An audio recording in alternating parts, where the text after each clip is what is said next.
Hello students, my name is Puneet Dogra. Welcome to Study Khazana. Vectors हम पढ़ रहे थे, बढ़िया चैप्टर है, आपको पता ही है। लास्ट क्लास में आप लोगों को मैंने बोला भी था पढ़ के आना भाइयों, क्योंकि यार पढ़ के नहीं आओगे तो ऑब्वियस है, कोई भी चैप्टर हो, वेक्टर हो, 3D हो, आसान हो, मुश्किल हो, 2 का टेबल हो, कुछ भी हो, हमसे नहीं होगा, है ना। तो self study is most important part of our life and everything. हर एक चीज के लिए हमारा सेल्फ स्टडी बहुत इंपॉर्टेंट है, बहुत जरूरी भी है, क्योंकि अगर हम सेल्फ स्टडी नहीं करेंगे तो बाद में रोना ही है, उसके अलावा तो और कोई सॉल्यूशन नहीं है अपने पास। तो सबसे पहले हम लोग निकालते हैं वेक्टर्स एंड एक्सरसाइज 10.3, क्योंकि 10.2 हमने कंप्लीट करी थी जहां तक मुझे ध्यान है। और उसके अंदर मैंने आप लोगों को बोला भी था कि आप 3D के अंदर direction cosines and direction ratios पढ़ लेंगे, है ना। तो वो तो मैंने उसके अंदर बता भी रखा है आप लोगों को। मैं भी एनसीईआरटी खोल लेता हूं, आप भी निकाल लीजिए फटाफट से एनसीईआरटी प्लीज। एनसीईआरटी में देखिए कहानी बड़ी सिंपल होती है कि एनसीईआरटी फॉलो करो और मेरा असाइनमेंट फॉलो करो, काम खत्म। सबसे बढ़िया चीज है, करोगे तो आपका फायदा, नहीं करोगे तो आपका और भी ज्यादा फायदा है, क्योंकि वो नुकसान ही है ना आप लोगों का, है ना भाइयों। देखिए एंगल का कॉन्सेप्ट हम ऑलरेडी पढ़ चुके थे, एंगल की डिटेल और पढ़ते हैं थोड़ी सी, लाइक कॉस थीटा वगैरह की। देखिए सबसे पहले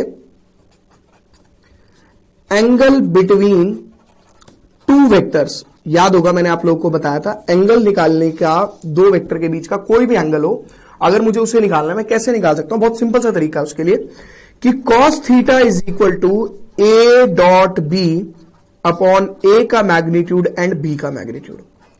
बच्चों एक चीज ध्यान रखना, ये तो मेरा हो गया एंगल निकालने का method by using dot product.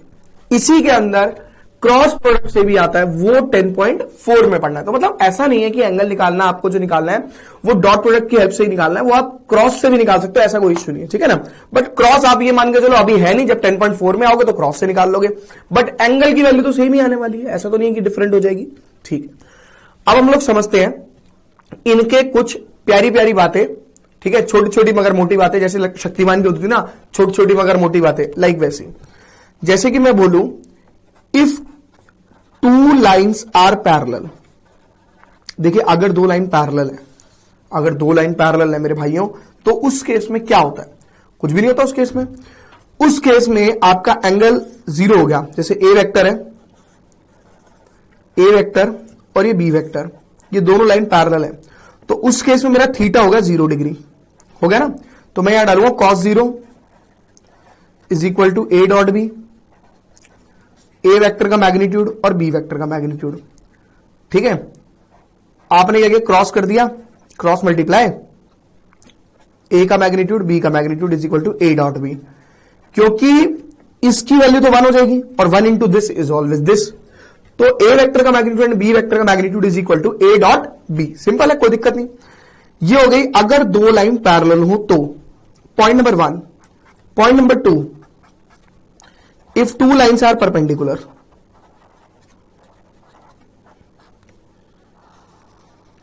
अगर 2 लाइन परपेंडिकुलर है, यानी थीटा हो गया मेरा 90 डिग्री। अच्छा अभी मेरे को कोलिनियर का भी लेना है, ये तो हो गया व्हेन एनी एंगल, कोई भी एंगल बनेगा तब।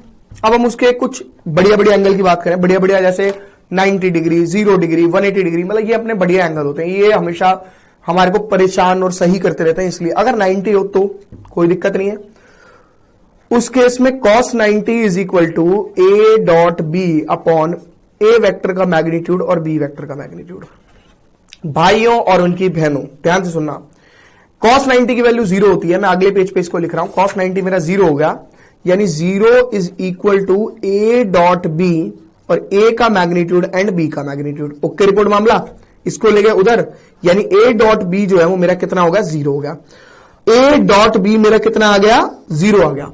A डॉट बी इज 0, यानी परपेंडिकुलर के केस में हमेशा डॉट प्रोडक्ट की जो वैल्यू होगी वो 0 होगी, ये चीज ध्यान रखनी, ठीक है। मतलब उन दोनों वेक्टर्स का प्रोडक्ट हमेशा, मल्टीप्लीकेशन हमेशा 0 होगा। ये बहुत बहुत बहुत इंपॉर्टेंट है, सबसे ज्यादा यही यूज होगा, आप याद रखिएगा, ठीक है। इसमें हमने 90, क्योंकि 90 की वैल्यू 0 हो गई, इसको उधर ले गया, 0 इंटू दिस इज 0, तो A dot B is 0। Third case, if 3 points are collinear, मैं इसके अंदर 3 लाइंस नहीं बोल सकता, है ना, क्योंकि ऐसे बनेगा ना 1 2 3, हालांकि एक लाइन ये हो गई, एक लाइन ये हो गई, तो एंगल कितना बनता है कोलिनियर में 180 डिग्री। 180 डिग्री का एंगल बनता है, तो आप कहेंगे cos 180 is equal to a dot B upon a vector का मैग्नीट्यूड एंड b वेक्टर का मैग्नीट्यूड। बच्चों का डाउट क्या रहता है? बच्चों का डाउट रहता है कि सर जी जो आप डॉट प्रोडक्ट निकालते हैं, जैसे cos 180 आपने रखा है equal to a dot B upon a vector का मैग्नीट्यूड एंड b वेक्टर का मैग्नीट्यूड, उस पर आप कहते हो cos 180 की वैल्यू को याद रखो, मेरे से नहीं रहती याद। बच्चा कहता है सर मेरे से नहीं रहती याद। मैंने बोला बिल्कुल नहीं रहती यार, बिल्कुल। आप ऐसा करो, उसके अंदर घबराओ मत, आप इसको ऐसे लिख लो cos 90 प्लस 90 इज 180। ये रफ में नहीं, फेयर में कर रहा हूं, इसके आगे यहां पर है ना, is equal to a dot B upon a vector का मैग्नीट्यूड एंड b वेक्टर का magnitude. cos 90 plus theta is always minus sine theta, ठीक है, पता है ना ये बात है। cos 90 plus theta is always minus sine theta, -1 is equal to a dot B, इसका मैग्नीट्यूड इसका मैग्नीट्यूड, इसको मल्टीप्लाई में ले गए,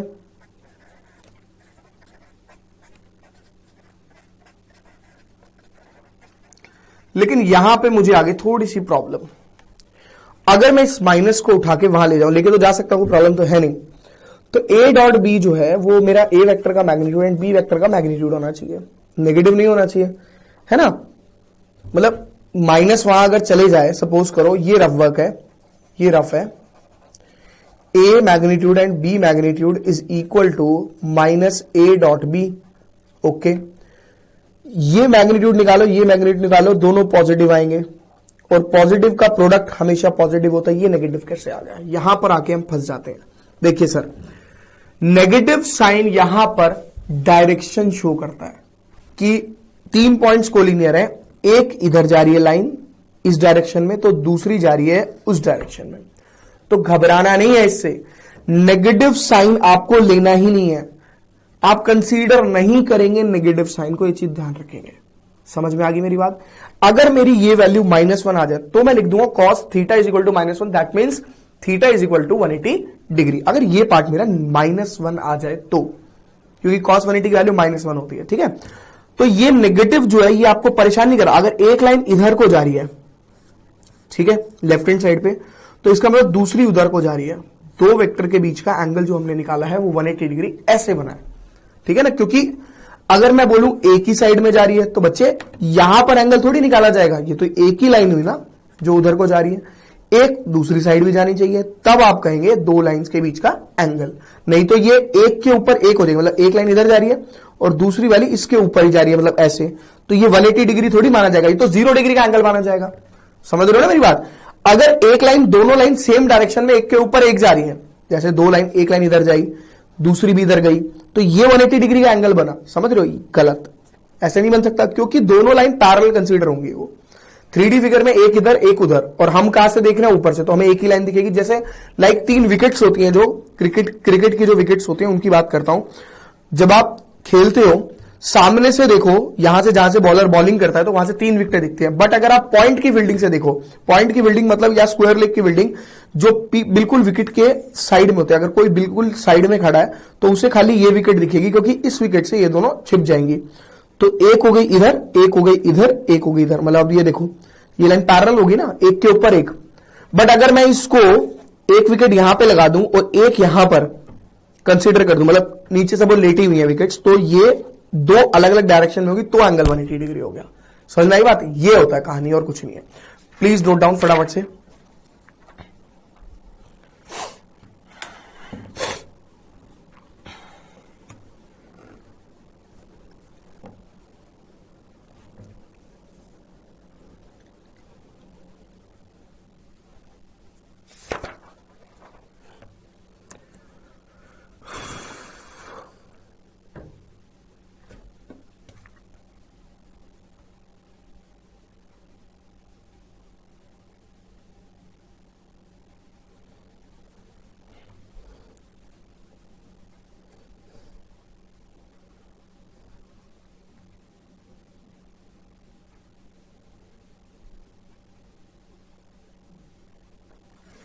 देखिए, प्रोजेक्शन वेक्टर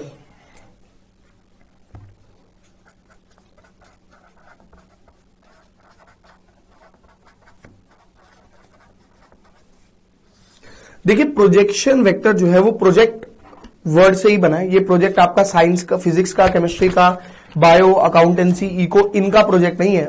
ये प्रॉपर प्रोजेक्ट है, मतलब किसी चीज को प्रोजेक्ट करना, रखना। जैसे मैंने बोला एक ये है, आपको प्रोजेक्ट करना है यहां पर, यानी आपको यहां निशाना लगाना है, तो आपने इसके ऊपर ऐसे रख के निशाना लगाया, इसको कंसीडर किया आपने बेस।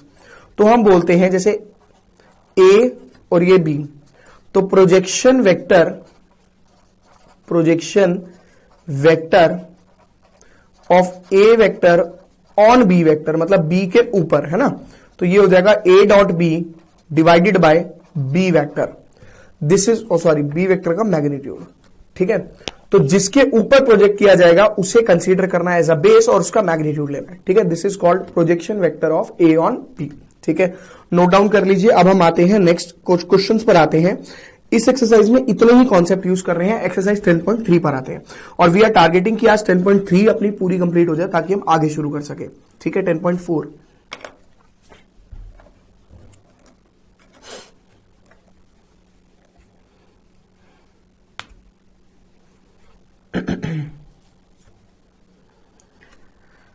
देखिए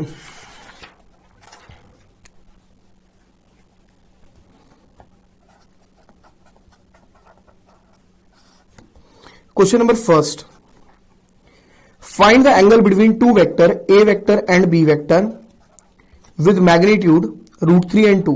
ए वेक्टर का मैग्नीट्यूड है √3 एंड बी वेक्टर का मैग्नीट्यूड है 2, और कहता है ए डॉट बी जो है वो है मेरा √6।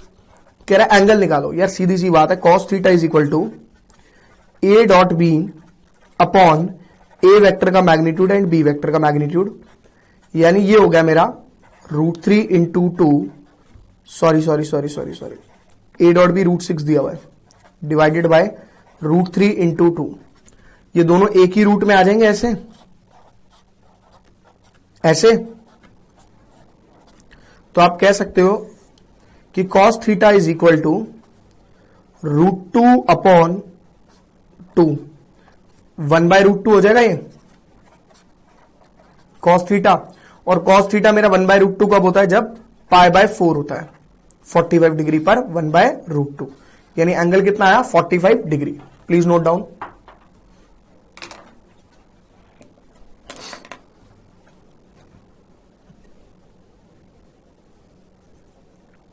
जब भी एंगल निकालना हो ना दो वेक्टर के बीच का, कॉपी करते रहो, सुनते रहो। एंगल निकालना हो दो वेक्टर के बीच का, अगर ए और बी प्रॉपरली वेक्टर्स गिवन है तो बहुत अच्छी बात है। अगर नहीं गिवन तो आप ए और बी दो वेक्टर लेट कर लेंगे कि ए वेक्टर ये है और बी वेक्टर ये है। उससे क्या होगा? क्वेश्चन आसान हो जाएगा, है ना। तो पहले इसे नोट कर लीजिए फटाफट से।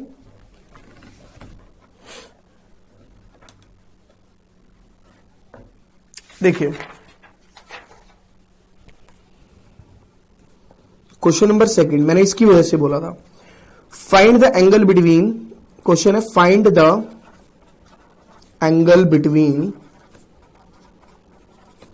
i-2j plus 3k and 3i-2j plus k।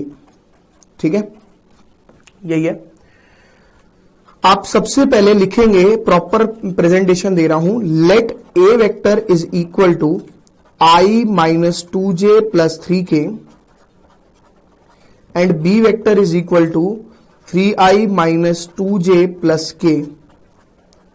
Angle यानी cos theta is equal to a dot B upon a vector का मैग्नीट्यूड एंड b वेक्टर का मैग्नीट्यूड, यही होता है। a डॉट बी मतलब i-2j plus 3k dot 3i cap minus 2j cap plus k cap divided by root under, magnitude कैसे निकालते हैं? 1 का स्क्वायर, कॉफिशिएंट का स्क्वायर होता है ना, कंपोनेंट्स का, 1 का स्क्वायर प्लस माइनस 2 का स्क्वायर प्लस 3 का स्क्वायर इंटू रूट 3 का स्क्वायर प्लस माइनस 2 का स्क्वायर प्लस 1 का स्क्वायर। ठीक है, ये हो जाएगा मेरा आई वाला मल्टीप्लाई होता है यानी 3, जे वाला मल्टीप्लाई होता है यानी प्लस 4, और 3 और ये 1 plus 3, divided by root under 1 plus 4 plus 9 root under 9 plus 4 plus 1, यानी कॉस थीटा मेरा हो गया 10 डिवाइडेड बाय 9 4 9 1 10 रूट 14 और ये रूट 14 10 अपॉन 14 5/7 कॉस थीटा मेरा आ गया 5/7। इस एंगल की वैल्यू हमारे को नहीं पता कितनी होती है, तो cos theta is equal to cos inverse 5/7 नोट कर सकते हो इसको आप।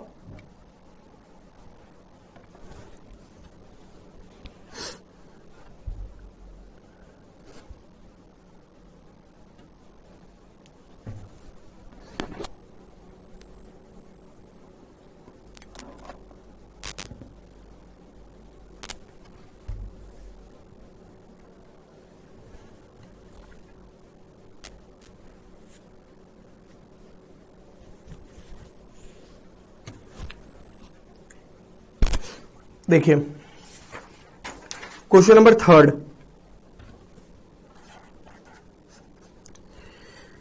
Find the projection vector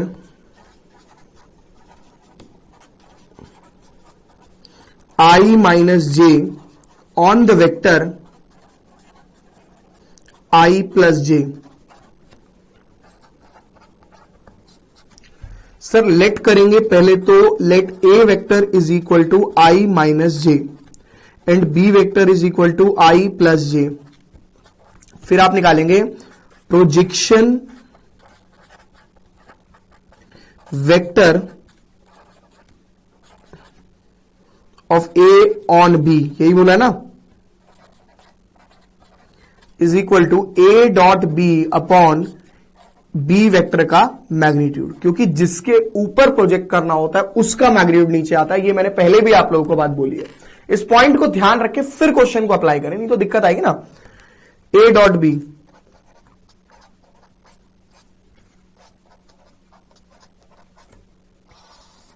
magnitude अगर मैं लूं तो 1 का स्क्वायर प्लस माइनस 1 का स्क्वायर और इसका रूट होता है। गलती से मैंने 2 डंडे लगा दिए रूट लगाने की बजाय। रूट अंडर 1 का स्क्वायर प्लस 1 का स्क्वायर, ठीक है। ये हो जाएगा मेरा आई वाला मल्टीप्लाई, जे वाला मल्टीप्लाई, रूट टू आंसर आ गया 0, क्योंकि ऊपर 0 डिवाइड बाय कुछ भी हो, ठीक है। नोट डाउन कर लीजिए फटाफट से।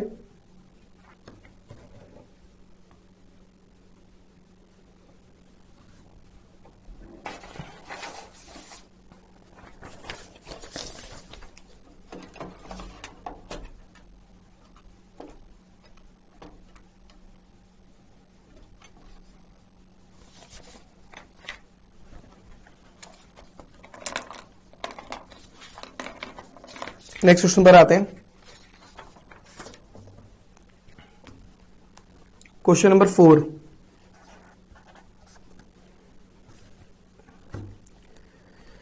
Find the projection vector, find the projection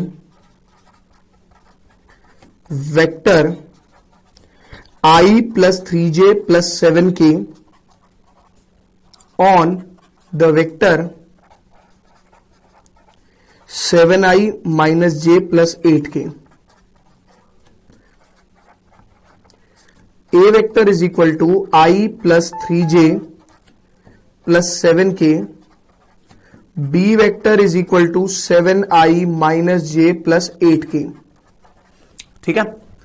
अब आप बोलेंगे projection vector on A on B, let करके ना,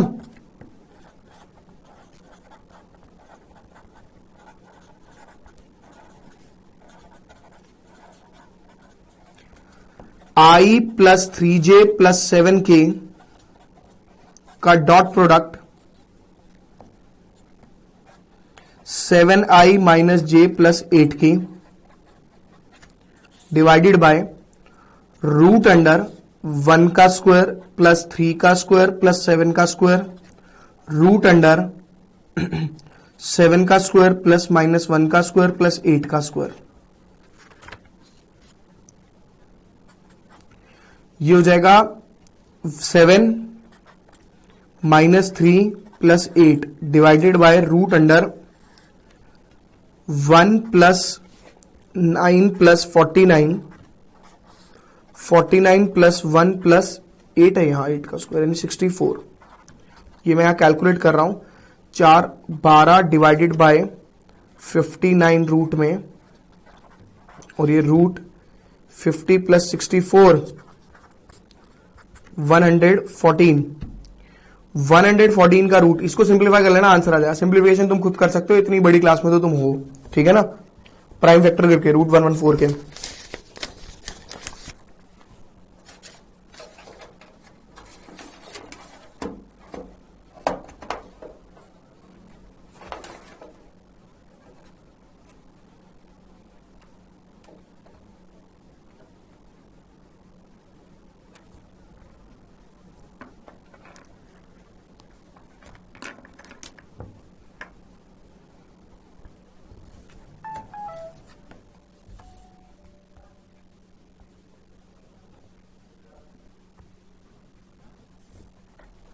देखिए क्वेश्चन नंबर 5,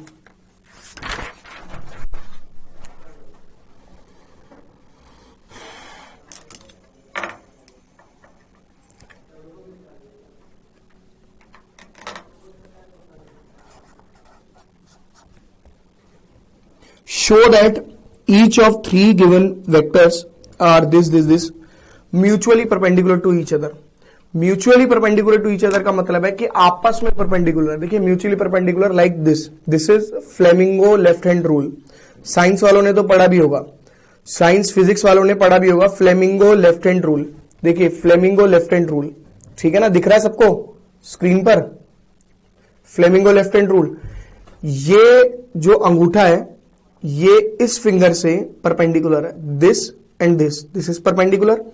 ये लाइन इससे परपेंडिकुलर है, ये और ये, ठीक है, दो, और ये आपस में परपेंडिकुलर है, तो this is called mutually perpendicular to each other. दोबारा, ये परपेंडिकुलर है इससे, ये परपेंडिकुलर है इससे, ये परपेंडिकुलर है इससे, तो this is the mutually perpendiculars. ये म्यूचुअली परपेंडिकुलर है। देखिए लेकिन जरूरी नहीं है कि सिर्फ फ्लेमिंगो लेफ्ट हैंड रूल के बारे में ही बात करेंगे, राइट भी हो सकता है या कोई और भी चीज हो सकती है, जैसे कि 3D फिगर अगर आप बात करें वो भी अपने आपस में परपेंडिकुलर्स हैं। तो ये घबराना नहीं है कि म्यूचुअली परपेंडिकुलर का मतलब क्या होता है, मतलब समझ में आ गया म्यूचुअली परपेंडिकुलर का। अब देखिए, show that each of the three given vectors is a unit vector. एक तो शो करना है कि ये तीनों के तीनों वेक्टर यूनिट वेक्टर है। Also show that they are mutually perpendicular to each other. ये भी शो करो कि ये म्यूचुअली परपेंडिकुलर है। देखिए सबसे पहले तो let A vector is equal to 1/7 2i cap plus 3j plus 6k। B vector is equal to 1/7 3i minus 6j plus 2k। and C vector is equal to 1/7 6i plus 2j minus 3k। ठीक है, अब देखिए सबसे पहले हमने क्या किया, 1/7 को अंदर लेके गया, यानी 2/7 i cap plus 3/7 j cap plus 6/7 k cap.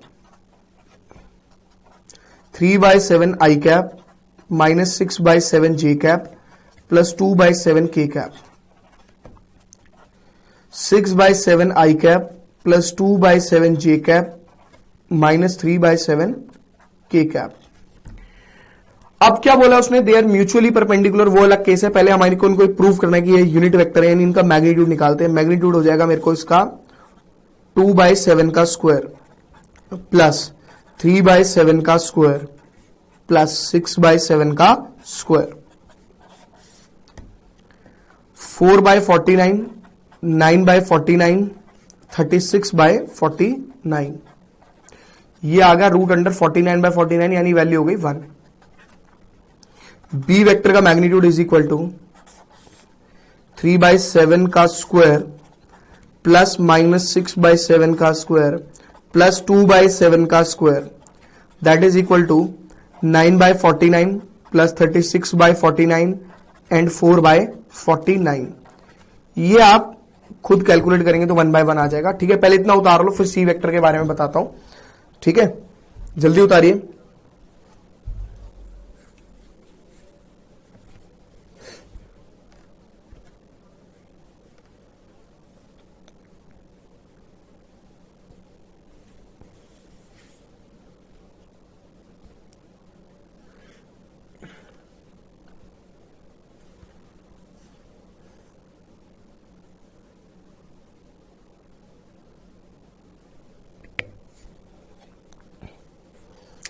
देखिए, हो गया। सी पर आते हैं। सी वेक्टर का मैग्नीट्यूड आप खुद निकाल सकते हैं। अब मैं आपको बताता हूं कि म्यूचुअली परपेंडिकुलर हमें कैसे करना था। We have to prove A B C are mutually perpendiculars vector. तो आप कह सकते हो कि ए डॉट बी कितना होगा, 0।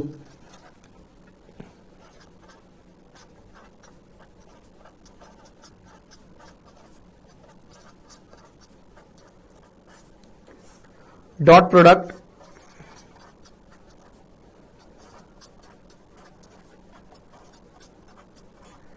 ठीक है इज इक्वल टू 0। ये हमें प्रूव करना है। 2/7 इंटू 3/7 6/49 प्लस माइनस होगा, माइनस 18/49 जे वाला मल्टीप्लाई प्लस 12/49। एलसीएम आया। वी हैव टू प्रूव है ना, therefore this is equal to 0। Hence A and B are perpendiculars. Now B dot C को करते हैं 0। बी डॉट सी अगर मेरे को 0 करना है, बी की वैल्यू कितनी है, 2/7 I cap plus 3/7 J cap. ओहो, बी की वैल्यू ये थोड़ी है, बी की वैल्यू ये है।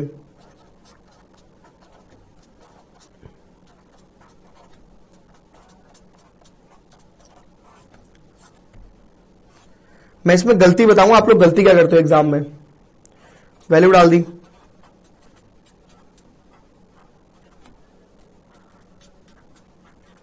ये हमें 0 करना है। ये अपने आप 0 हो जाएगा, मल्टीप्लाई करो सेम आ रहा है, 0 हो जाएगा। पहले आप इतना उतार लो, फिर मैं गलती बताता हूं क्या हो गया, और फिर लिख देना hence B and C are perpendiculars.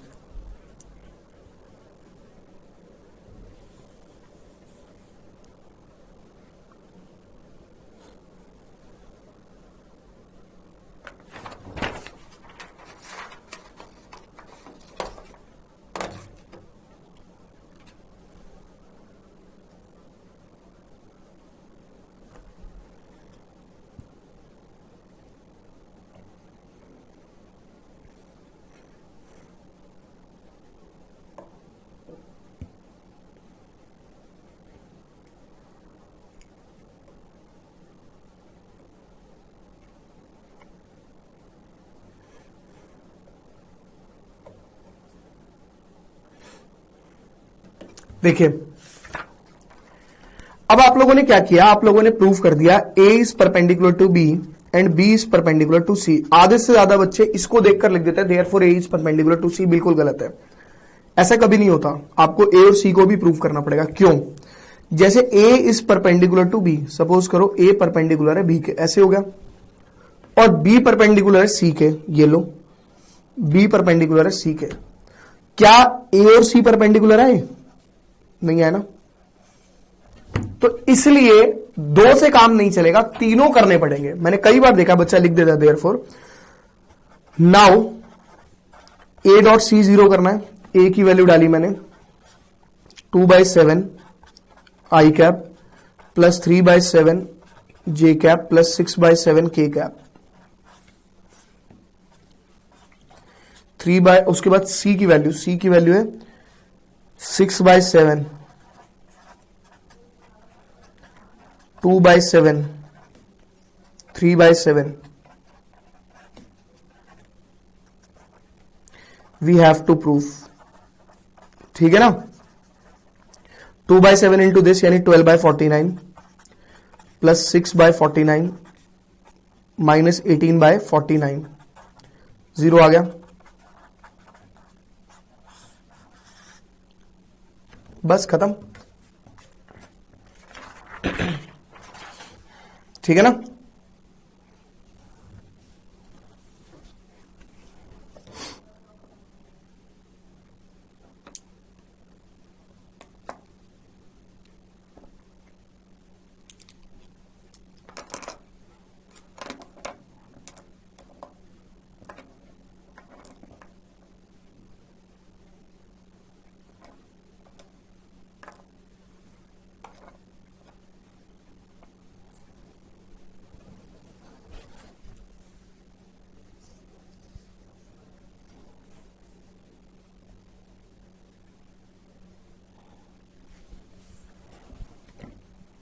Question number 6 पर आते हैं।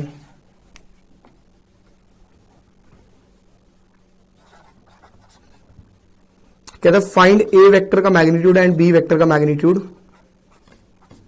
If A plus B dot A minus B is equal to 8। A vector का magnitude is equal to 8 B vector का मैग्नीट्यूड। ये बराबर है। सॉल्यूशन देखिए, पहले ए को मल्टीप्लाई किया हमने इससे, बेटा प्रॉपर तरीके से मल्टीप्लाई करते हैं। ए dot this plus B dot this,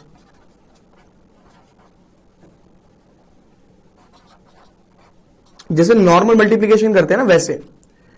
A dot A minus A dot B plus B dot A minus B dot B is equal to 8। देखिए ध्यान से सुनिएगा, अगर दो वेक्टर का डॉट प्रोडक्ट है सेम का तो उसके मैग्नीट्यूड का स्क्वायर हो जाता है। ये मैंने आपको पहले बात नहीं बताई थी, बट अब बता रहा हूं।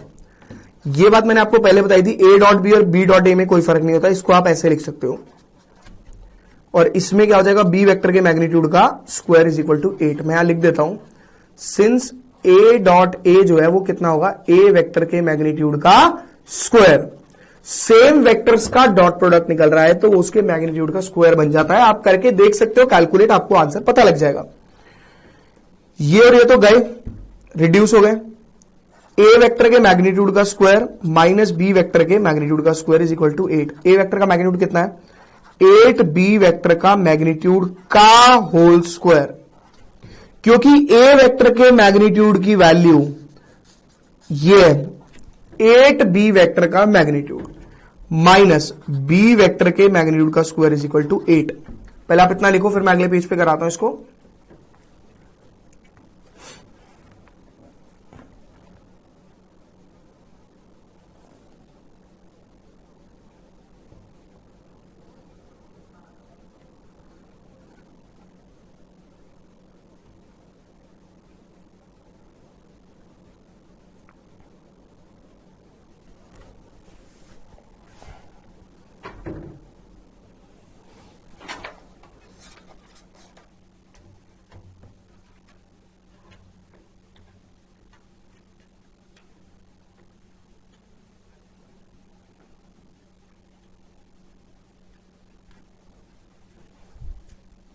देखिए इसे सिंप्लीफाई करते हैं।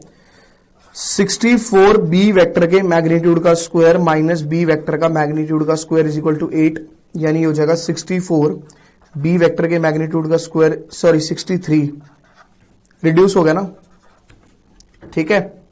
तो बी वेक्टर के मैग्नीट्यूड का स्क्वायर इज इक्वल टू 8/63 और बी वेक्टर के मैग्नीट्यूड की वैल्यू आ गई रूट अंडर 8/63, जिसे हम बोल सकते हैं 2√2/63 का स्क्वायर रूट।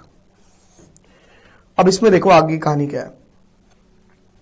आगे की कहानी बड़ी सिंपल है। ए वेक्टर का मैग्नीट्यूड का भी निकालना है आपको। ए वेक्टर का मैग्नीट्यूड था 8 बी वेक्टर का मैग्नीट्यूड, यानी 8 इंटू 2√2 डिवाइडेड बाय √63। जरूरी नहीं है इसको रैशनलाइज किया जाए, मर्जी आप लोगों की। आप रैशनलाइज करना चाहो तो कर सकते हो, नहीं करना चाहो तो मार्क्स नहीं कटेंगे, क्योंकि अब टीचर्स को पता है कि आप 8th 9th के बच्चे नहीं हो, 9th के बच्चे नहीं हो। 9th के बच्चों को रैशनलाइज की जरूरत होती है 9th 10th के बच्चों को, ठीक है ना। आप वो करते हुए आए हो इसलिए कोई इश्यू नहीं है, कॉपी कर सकते हो आप इसको। क्वेश्चन नंबर 7 पर आएंगे।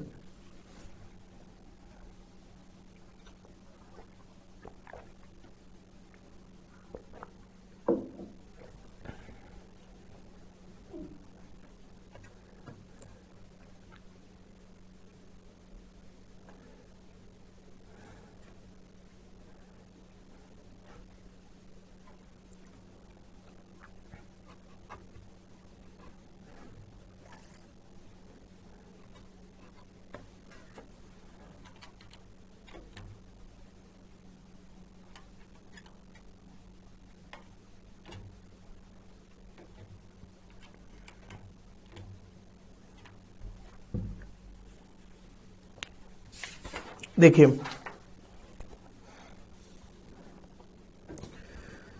Question number 7, evaluate.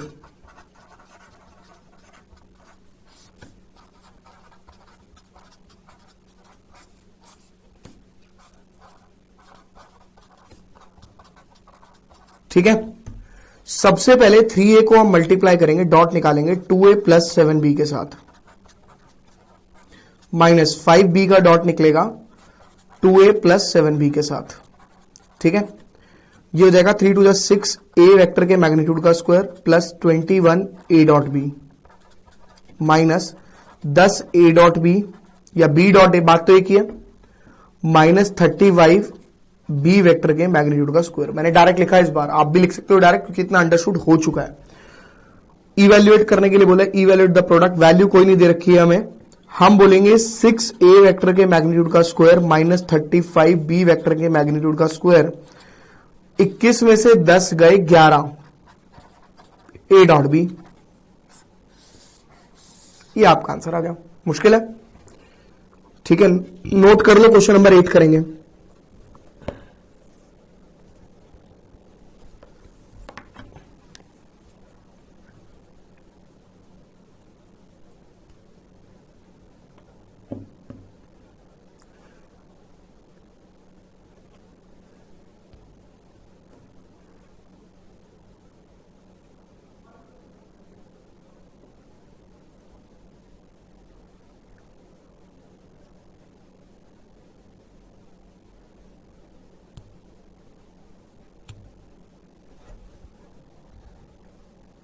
देखिए question number 8, question number 8 is find the magnitude of two vectors a and b। दो वेक्टर का मैग्नीट्यूड निकालना है, a और b का magnitude. Find the magnitude of two vectors.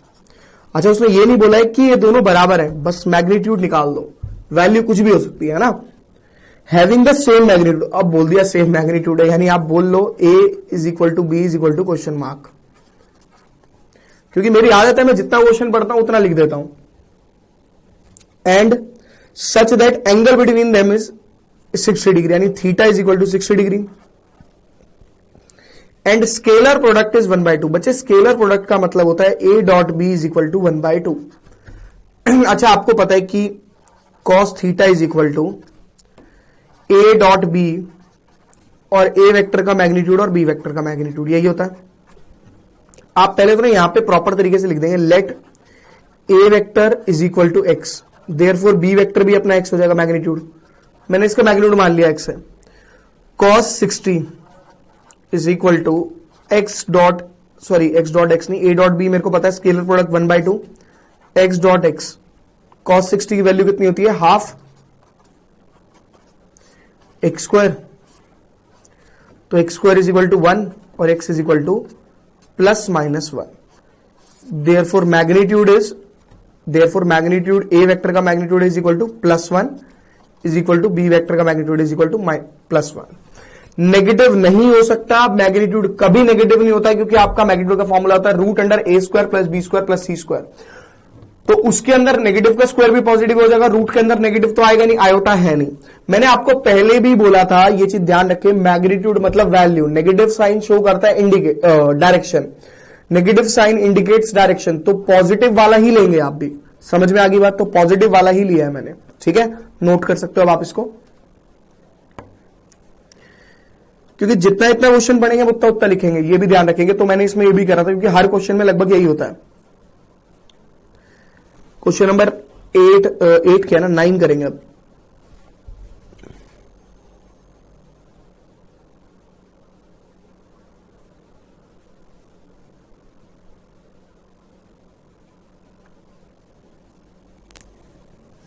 देखिए question number 9,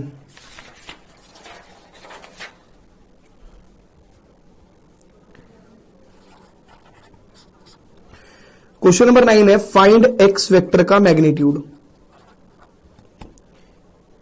if a unit vector A vector, if a unit vector A vector, unit vector A vector, इसका मतलब A vector के magnitude की value 1 है।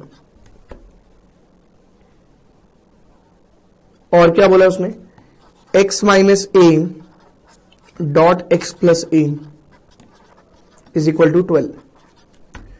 ये हो जाएगा x dot X plus X dot A minus A dot X minus A dot A.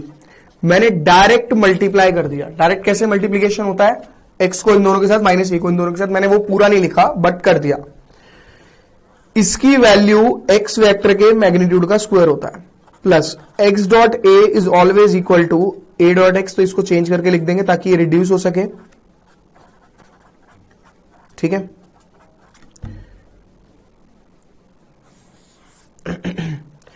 x vector के magnitude का ये तो हमें निकालना है, ये कट गया, इसकी वैल्यू 1 है, तो ये हो गया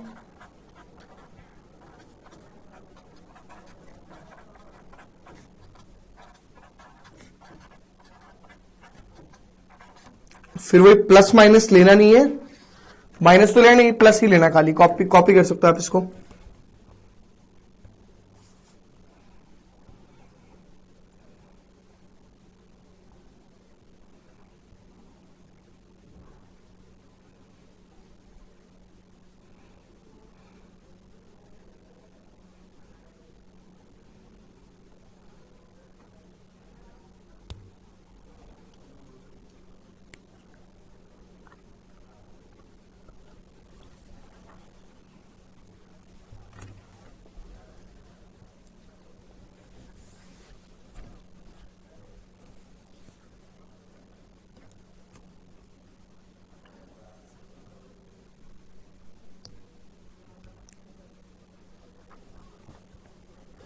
देखिए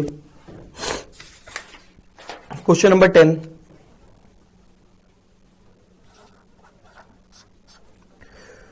क्वेश्चन नंबर 10 है if A vector is equal to 2i plus 2j plus 3k,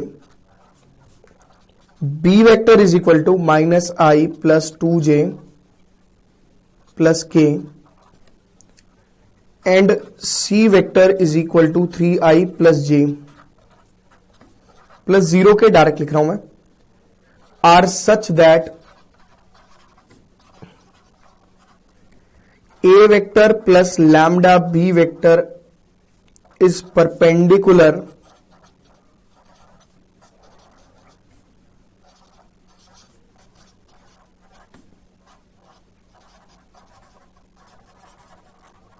to C vector. Find lambda. देखिए एक चीज क्लियर होगी कि लैम्डा की वैल्यू निकालनी है। सबसे पहले मैं क्या करूंगा, मैं कह सकता हूं कि A vector plus lambda B vector का डॉट प्रोडक्ट जो है सी के साथ वो हमेशा 0 होगा। क्यों? क्योंकि ये दोनों अपने क्या है, परपेंडिकुलर है। अब वैल्यू डालने के अलावा कुछ मत करो, सिवाय वैल्यू डालने के अलावा कोई और काम मत करो। सर ए वेक्टर की वैल्यू क्या है, ये पूरी 2i plus 2j plus 3k, ठीक है, plus lambda of minus I plus 2j plus k। Dot product निकालना है सी के साथ। सी की वैल्यू कितनी है, 3i plus j plus 0k is equal to 0। ठीक है, अब इसको सिंप्लीफाई करते हैं, बाद में उतारना। सबसे पहले तो 2i plus 2j plus 3k, minus lambda I plus 2 lambda J plus lambda K dot 3i plus J plus 0k is equal to 0। अभी उतारो नहीं, नोट नहीं करो, ठीक है। अभी पहले क्या करेंगे, आई और आई वाले को कंसीडर करेंगे एक साथ। कैसे कंसीडर करेंगे, देखो ऐसे कंसीडर करेंगे, जगह बहुत है, आराम से लिख रहा हूं मैं इसके अंदर। इसको और इसमें अगर कॉमन लिया जाए तो मैं लिख सकता हूं 2 माइनस लैम्डा आई, आई क्या कॉमन ले लिया, प्लस 2 प्लस 2 लैम्डा जे, जे वाले में से कॉमन ले लिया। जे वाले कौन कौन से हैं, ये वाले और ये वाले अपने जे वाले हो गए, और ये वाले अपने के वाले हो गए भाई साहब। तो ये हो जाएगा 3 plus lambda K dot 3i plus J plus 0k। अब मैं कह सकता हूं कि दिस डॉट दिस, ठीक है। कैसे करूंगा, 2 minus lambda into 3 plus 2 plus, पहले इतना उतार लो यार, फिर क्या लिख रहा हूं मैं तुम्हें कुछ पता ही नहीं होगा। लिखो पहले से, नोट करो फटाफट से।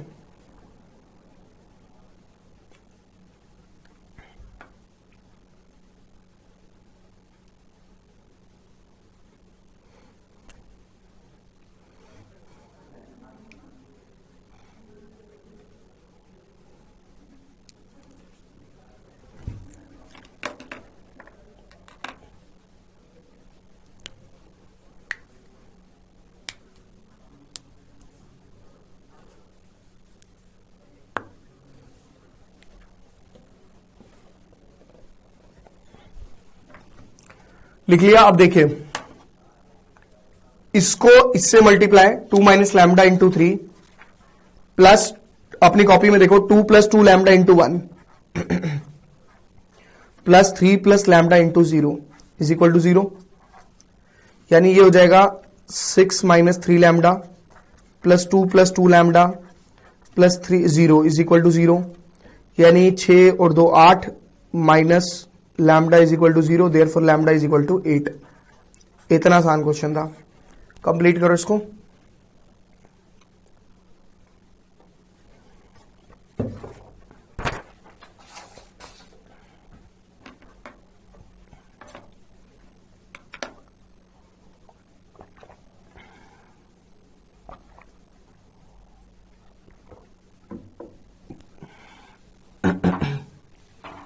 क्वेश्चन नंबर 11,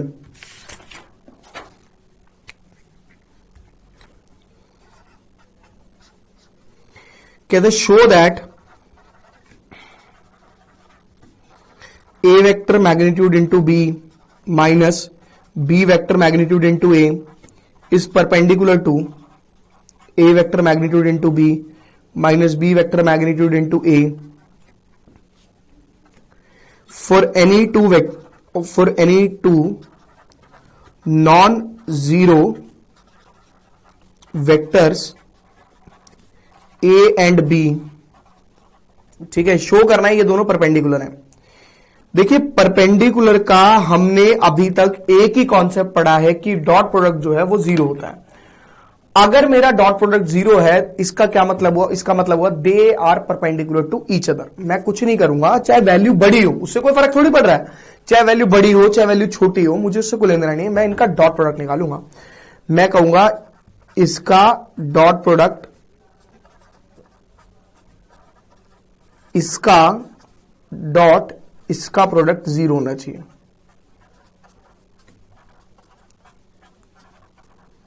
हम कह सकते हैं वी हैव टू प्रूव, हमें ये प्रूव करना है, यही है। देखिए, मल्टीप्लिकेशन में इसके अंदर थोड़ा कंफ्यूज वाला है, इसलिए मैं एक एक करके पूरा लिखूंगा इसको ऐसे। जो भी कंफ्यूज वाली चीज हो ना, उसमें कभी भी ट्राई नहीं करो कुछ नया, मतलब शॉर्ट करने की कोशिश मत करो, पूरा पूरा लिखो ताकि गलती होने के चांसेस और कम हो जाए। और कहीं पर भी गलती होगी तो उस स्टेप को पकड़ लेंगे, तो उसके अगले वाला ही चेंज करना पड़ेगा। ये चीज समझ रहे हो, उससे भी फायदा होता है।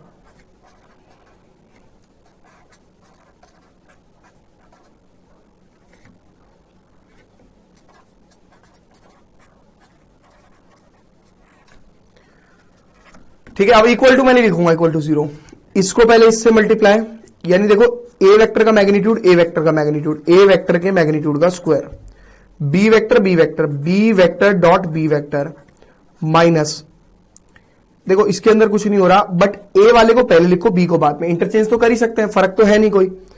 ए वेक्टर का मैग्नीट्यूड, बी वेक्टर का मैग्नीट्यूड। ऐसा जरूरी नहीं है कि जो ए वाला है उसको एक साथ ही लिखना है और बी को एक साथ ही, वो तो मैंने कह दिया कि लिख लो, उससे आसानी होगी क्वेश्चन को देखने में। अब ये पार्ट इससे मल्टीप्लाई करना है, इसमें भी ऐसे ही करते हैं, ए और ए को एक साथ, ये बीच में ना यहां पे आई थिंक माइनस ही है क्या, पहले वाले में प्लस था तो ये प्लस है, तो ये इससे मल्टीप्लाई होगा तो प्लस हो जाएगा। ठीक है, पहले वाले में प्लस है। देखा स्टेप करने से फर्क कितना पड़ जाता है।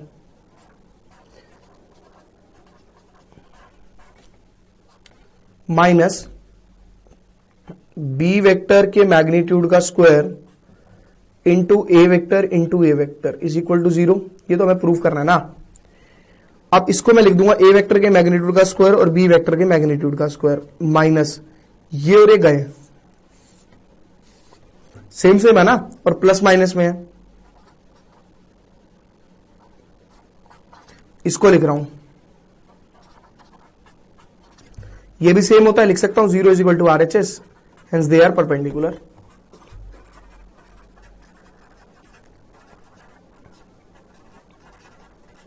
खत्म, note down.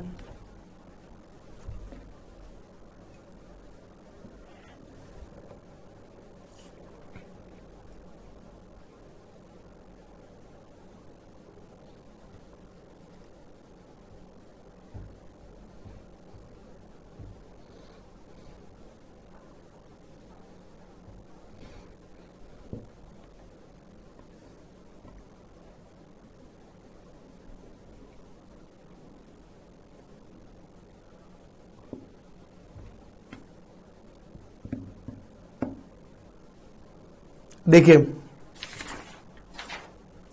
Question number 12,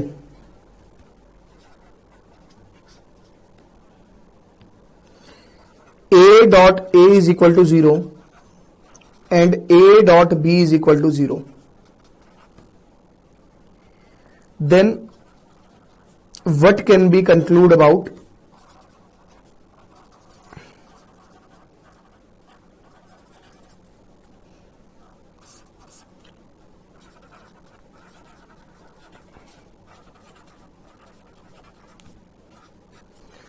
B vector. B vector के बारे में आप क्या कह सकते हो। देखिए ए डॉट ए इस 0 है, इसका क्या मतलब हुआ, पहले हम इसको एक्सप्लेन करते हैं, फिर हम सेकंड पार्ट पे जाएंगे। देखिए ए डॉट ए 0 है, इसका मतलब ए वेक्टर के जो मैग्नीट्यूड है उसका स्क्वायर 0 होगा मेरा।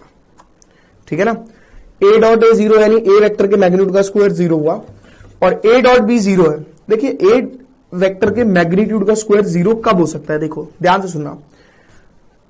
ए वेक्टर आपका एक्स आई प्लस वाई जे प्लस जेड के होगा। ठीक है, अगर मैं इसके मैग्नीट्यूड का स्क्वायर निकालने बैठूं तो मैं कहूंगा X square plus Y square plus Z square, क्योंकि अगर ए वेक्टर का मैग्नीट्यूड निकालोगे तो वो आएगा root under x square plus Y square plus Z square, but इसमें आएगा x square plus Y square plus Z square, है ना। ठीक है, अब क्या कर सकता हूं मैं इसके अंदर, ध्यान से सुनेंगे जरा। X square plus Y square plus Z square मैंने कर दिया। ये देखिए नेगेटिव टर्म का स्क्वायर भी पॉजिटिव होगा, नेगेटिव टर्म का स्क्वायर भी पॉजिटिव, नेगेटिव का भी पॉजिटिव, और पॉजिटिव का तो पॉजिटिव ही रहेगा। कोई भी ऐसे 3 नंबर बताओ जिनको सम करके हमेशा 0 मिले। कोई भी ऐसे 3 नंबर जिनको प्लस करें तो हमेशा 0 मिले। सर कोई भी ऐसे नंबर नहीं है जो नेगेटिव ना हो, एक तो वो नेगेटिव ना हो और प्लस करने पर हमेशा 0 आ जाए। सर ऐसे कोई नंबर नहीं है सिवाय 0 के। तो आप कहेंगे कि no any number can be added, no any positive number can be added to form 0. So x is equal to 0, y is equal to 0 and z is equal to 0, यानी a vector is equal to 0i plus 0j plus 0k। ठीक है sir, मैंने a vector के बारे में बोल दिया, लेकिन what can be conclude about b vector?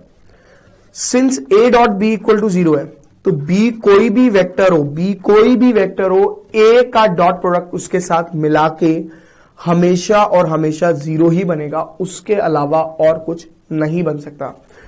So b vector is any vector, आप ऐसे लिख देंगे, बात खत्म। समझ में आ गई बात? ठीक है, नोट कर लो पहले इसको फटाफट से।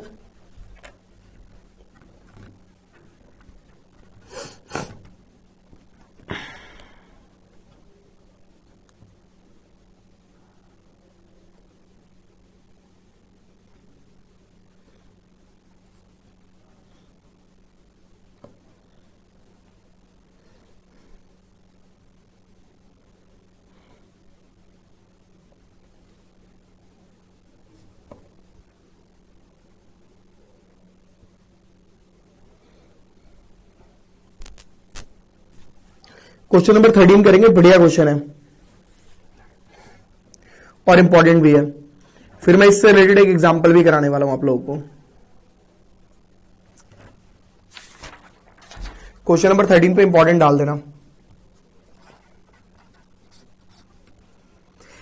कहते हैं A vector, B vector and C vector are unit vector. मैं कह सकता हूं कि ए वेक्टर का मैग्नीट्यूड, बी वेक्टर का मैग्नीट्यूड और सी वेक्टर का मैग्नीट्यूड जो है 1 है। ठीक है ना? और such that a plus B plus G 0 है।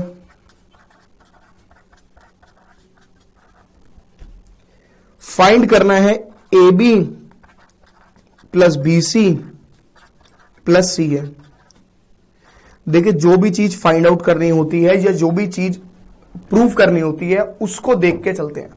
मेरे दिमाग में आ गया ए बी बी सी ए सी। अगर मैं सोचूं तो मेरे को याद है ए प्लस बी प्लस सी का जो होल स्क्वायर होता है ना, वो ऐसा करता है काम। मैं दिखाता हूं कैसे। अगर आपको याद हो तो आप कहेंगे कि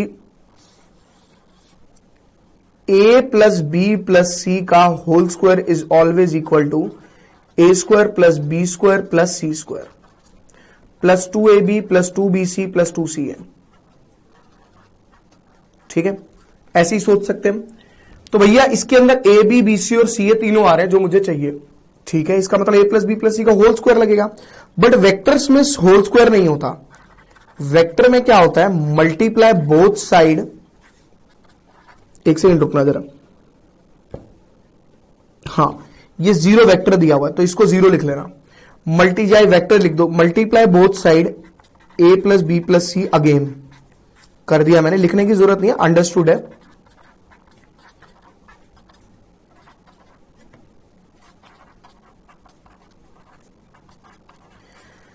देखो, ये तो मेरा 0 ही आएगा, यहां तो मैं 0 लिख दूंगा, कोई दिक्कत नहीं है। इसको करते हैं ए डॉट ए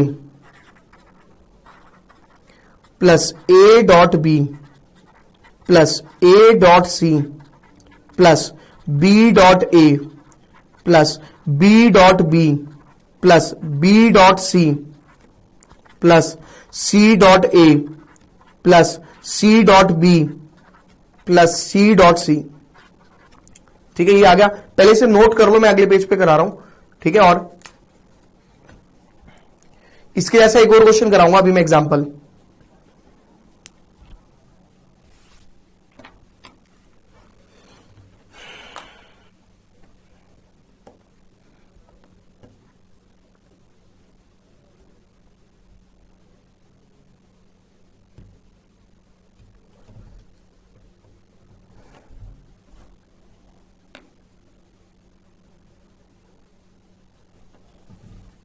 देखिए, मैं लिखूंगा ए डॉट ए, अपनी कॉपी में देखो ए डॉट ए पहली टर्म ये है, तो उसको क्या लिखेंगे? ए वेक्टर के मैग्नीट्यूड का square.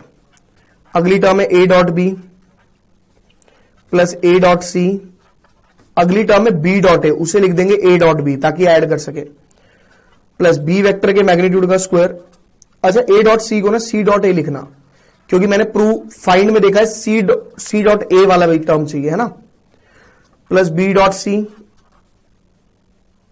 Plus c dot a plus देखो सी डॉट बी दिया हुआ है तो आप लिखेंगे बी डॉट सी और प्लस सी वेक्टर के मैग्नीट्यूड का स्क्वायर इज इक्वल टू 0 था ना। हाँ ठीक है, ये वैल्यू 1 है, ये भी 1 है, ये भी 1 है,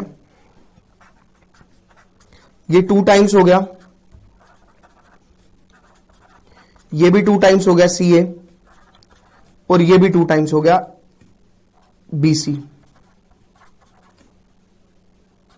B1 C1, 1 + 1 + 1 3 हो जाएगा, 2 कॉमन लिया,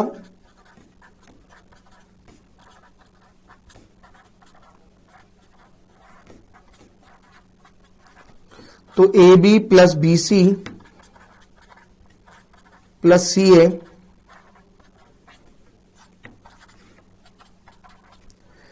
AB plus BC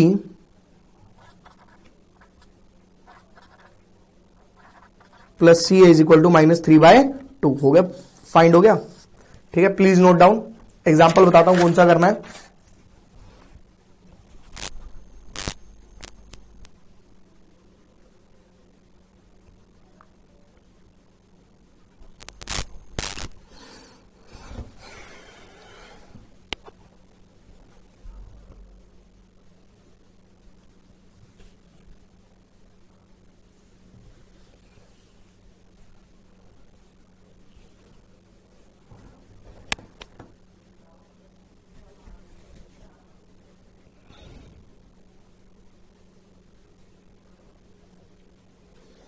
example number 29 निकाल लीजिए एक बारी।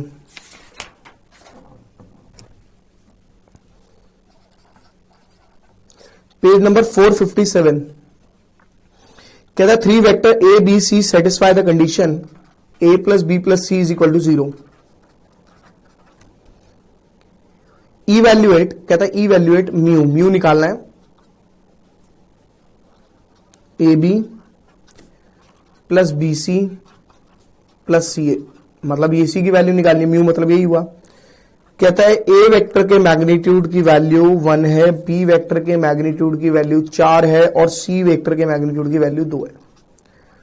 बच्चे सिर्फ और सिर्फ आपको ये परेशान करने के लिए उन्होंने 3 मैग्नीट्यूड्स की वैल्यू बताई है।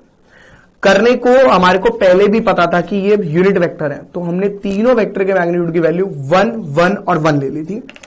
अब क्या है 1, 4 और 2, उससे ज्यादा कुछ नहीं। स्टार्ट आपका वहीं से होगा कि a plus B plus C is equal to 0 vector, a plus B plus सी का dot product a plus B plus C is equal to 0 dot, ठीक है। ये अब मैं क्या करूंगा, ध्यान से सुनेंगे एक बारी जरा, a dot a plus a dot B plus a dot c plus b dot a plus b dot B plus b dot c plus c dot a plus c dot B plus c dot c is equal to 0।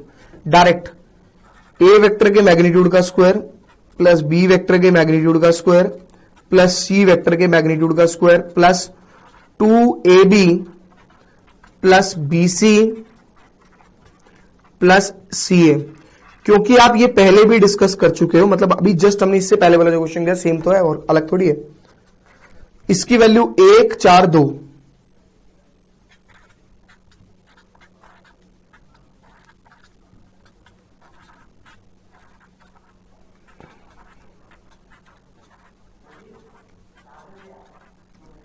ठीक है। 1 और 4 16, 17, 18, 17 और 4 21,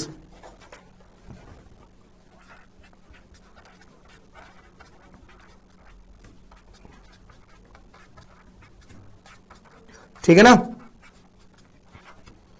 तो A B plus B C plus C A कितना आया,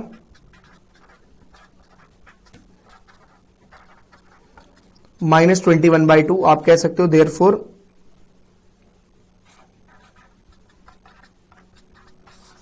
ठीक है, note कर लो इसको।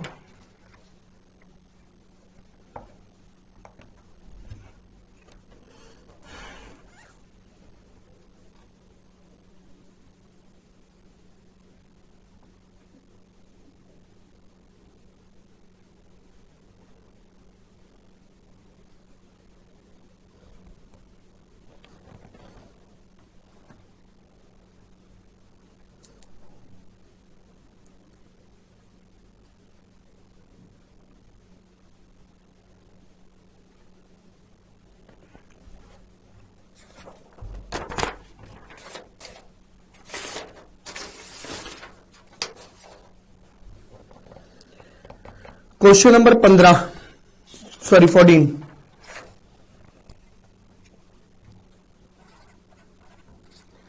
आइदर ए वेक्टर, या तो ए वेक्टर 0 है या बी वेक्टर 0 है, और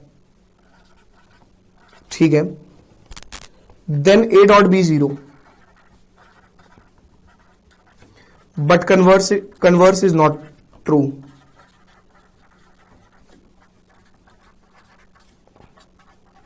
बिल्कुल ठीक बात कही। कहने का मतलब है कि अगर ए 0 हो जाए, ए वेक्टर 0 या बी वेक्टर 0, तो उनका डॉट प्रोडक्ट हमेशा 0 आएगा। आप चेक कर सकते हो, अगर ए वेक्टर 0 है और बी वेक्टर 0 है, दोनों में से कोई भी एक वेक्टर 0 है, तो उन दोनों का डॉट प्रोडक्ट 0 आएगा, चाहे हालांकि दोनों 0 है, उससे कोई लेना नहीं है। बट ऐसा ट्रू नहीं है कि ए डॉट बी जो है वो 0 हो तो कन्वर्स ट्रू हो। बिल्कुल ठीक बात है यार, ये बात तो सही कह रहा है। अब क्या किया जाए यार? देखो एक चीज समझना कि ए वेक्टर ऐसा ले लो जो 0 वेक्टर हो, 0 i cap, 0 j cap, 0 k cap. B vector को कुछ भी ले लो, उन दोनों का डॉट प्रोडक्ट हमेशा 0। बट ए डॉट बी की बात करूं तो ए में कुछ नेगेटिव नंबर हो सकते हैं और बी में भी कुछ नेगेटिव नंबर हो सकते हैं। कन्वर्स की बात करूं इसके, तो ए में अगर कुछ नेगेटिव नंबर्स होंगे और बी में कुछ पॉजिटिव होंगे, आपस में मल्टीप्लाई होकर प्लस माइनस करके कट जाएंगे और कितना आंसर आ जाएगा? 0 आ जाएगा। इसका एक एग्जांपल है जो क्वेश्चन नंबर आई थिंक हमने 7th किया था। एक बारी पीछे पेज पलटना और देखना, पीछे पेज पलटो, एक सेकंड रुको, बता रहा हूं।